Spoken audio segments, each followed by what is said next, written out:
तुम्ही लोकांना खुश करून स्वतःला बरबाद करताय. जर तुम्हालाही नाही म्हणता येत नसेल, तर हे रील तुमच्यासाठी.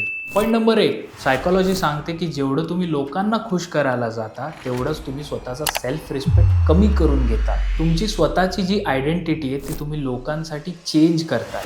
पॉइंट नंबर 2, नाही म्हणण्याची जी पॉवर आहे ना, ही तुमच्या आयुष्यावरचा कंट्रोल ठेवते. जी व्यक्ती कोणालाही नाही म्हणू शकत नाही, ती स्वतःचा कंट्रोल लोकांच्या हातात देते. त्यांच्या वेळेवर, त्यांच्या पैशांवर त्यांचा हक्क, त्यांचा कंट्रोल राहत नाही. पॉइंट नंबर 3, ही अशी लोकांना खुश करणारी व्यक्ती जी आहे ना, ती त्यांच्या लाईफमध्ये सेल्फिश नाहीतर नीडी लोकांनाच अट्रॅक्ट करते. ते त्यांचा वापर करून घेतात आणि त्यांना माहिती असतं, की हे लोकं कधीही मला अपोज करू शकणार नाही. त्यामुळे गरजेपुरता त्यांचा वापर करून घेणं आणि नंतर आयुष्यातून काढून टाकणं. थोडक्यात तुमची किंमत हे तुम्ही लोकांना कसं खुश करता याच्यावर ठरत नाही, तर तुमच्या कामावर आणि तुम्ही स्वतः कसे राहता, तुम्ही स्वतःला कसं प्रेझेंट करता याच्यावर ठरते. त्यामुळे आजच लोकांना खुश करणं थांबवा.